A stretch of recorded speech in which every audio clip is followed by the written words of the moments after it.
Welcome back. When Queen Elizabeth II made only her second and last visit to the United Nations in New York in 2010, she used an opportunity in front of the General Assembly to highlight the important role of the global organization.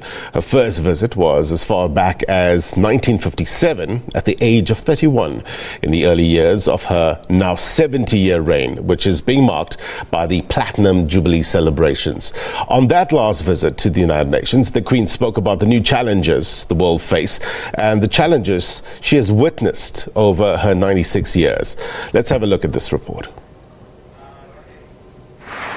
It was a glamorous arrival at UN headquarters in the autumn of 1957, in her early 30s, but already after 6 years on the throne, with the message then to the General Assembly that the future of the organisation would be determined not only by the degree to which its members observed the Charter, but also by the strength of its people's devotion to the pursuit of those ideals. Fast forward 53 years to 2010, accompanied then by her late husband Prince Philip, welcomed by then UN Chief Ban Ki-moon. Your reign spans the decades, from the challenges of the Cold War to the threat of global warming, from the Beatles to Beckham, from the television to Twitter. Through the years, you have traveled the world and met its people. You have become a living symbol of grace, constancy, and dignity. The British monarch at 84 talked then about how much had changed in the world, but also about how some things simply endure. I have also witnessed great change, much of it for the better, particularly in science and technology and in social attitudes. Remarkably, many of these sweeping advances have come about not because of governments, committee resolutions or central directives, although all these have played a part, but instead because millions of people around the world have wanted them. For the United Nations, these subtle yet significant changes in people's approach to leadership and power might have foreshadowed failure and demise. Instead, the United Nations has grown and prospered by responding and adapting to those shifts. She touched on the challenges of the Millennium Development Goals, which preceded the SDGs, climate change and terrorism, and also praised those gathered for their leadership and public service. I started by talking about leadership. I have much admiration for those who have the talent to lead, particularly in public service and in diplomatic life. And I congratulate you, your colleagues, and your predecessors on your many achievements.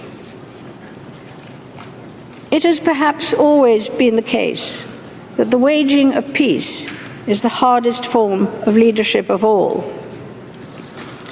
I know of no single formula for success, but over the years, I have observed that some attributes of leadership are universal and are often about finding ways of encouraging people to combine their efforts, their talents, their insights, their enthusiasm and their inspiration to work together. Ascending to the throne in 1952, when the UN was just 6 years old. And a first meeting at the United Nations in 1957, meaning that this is a relationship that has endured for almost 65 years, with the current Secretary-General Antonio Guterres expressing only admiration and respect for the British monarch as she now marks 70 years on the throne. Sherman Briceby's SABC News, New York. Well, 4 days of celebrations are getting underway in the United Kingdom to mark Queen Elizabeth II's Platinum Jubilee. Our UK correspondent Laura Mekan-Eshewood is in central London. She joins us now live. Laura, good to have you on the program. It's really an unprecedented anniversary, isn't it? I think, if I remember correctly, her great-great-grandmother, Queen Victoria, served for over 60 years. 70 years in service. How's it being celebrated there?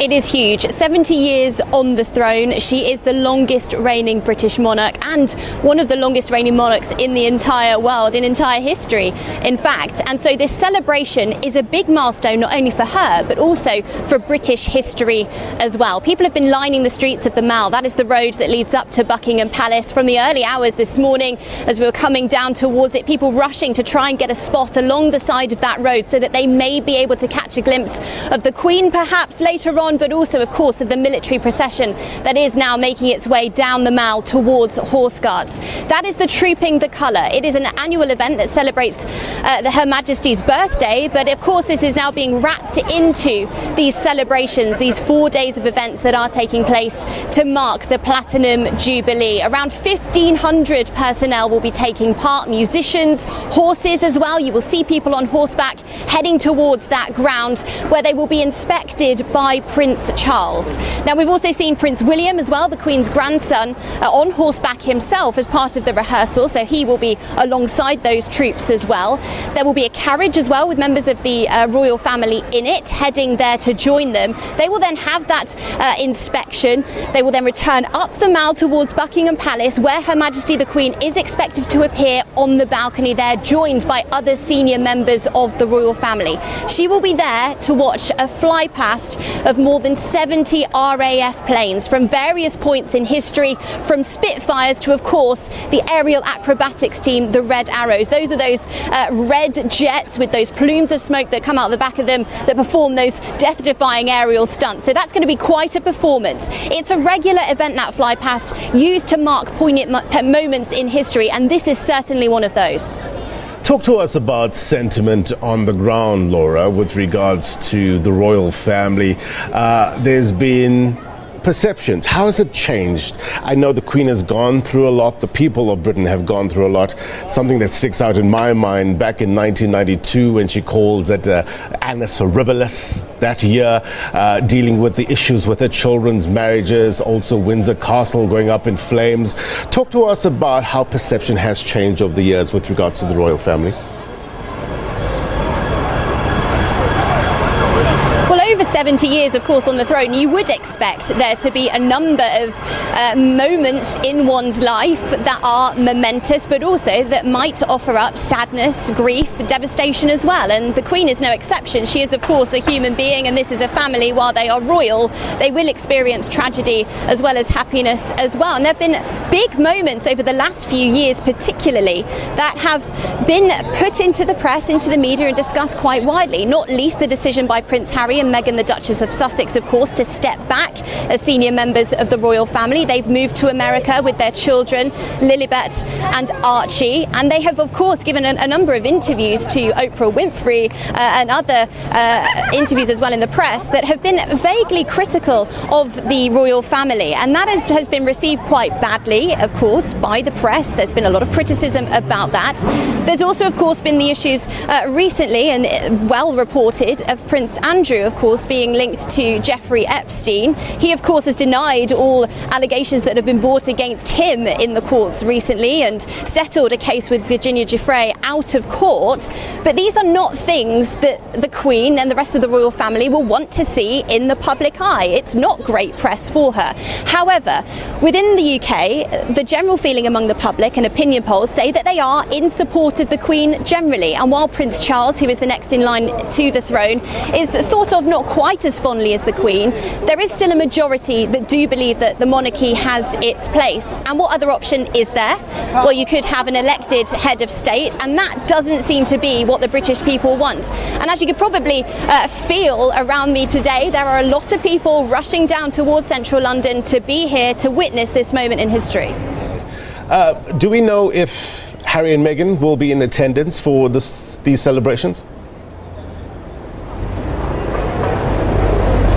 Well, Well, they have flown in, we understand, today. They are expected to be at Trooping the Colour, but they're not going to be on the balcony with Her Majesty the Queen and other senior members of the royal family.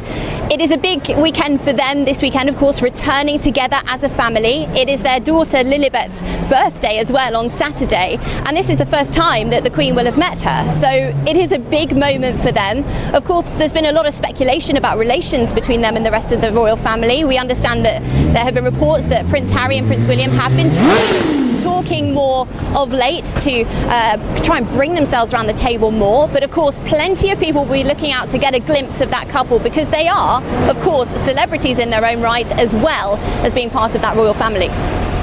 She ascended the throne when she was only 25 after the death of her father, King George VI.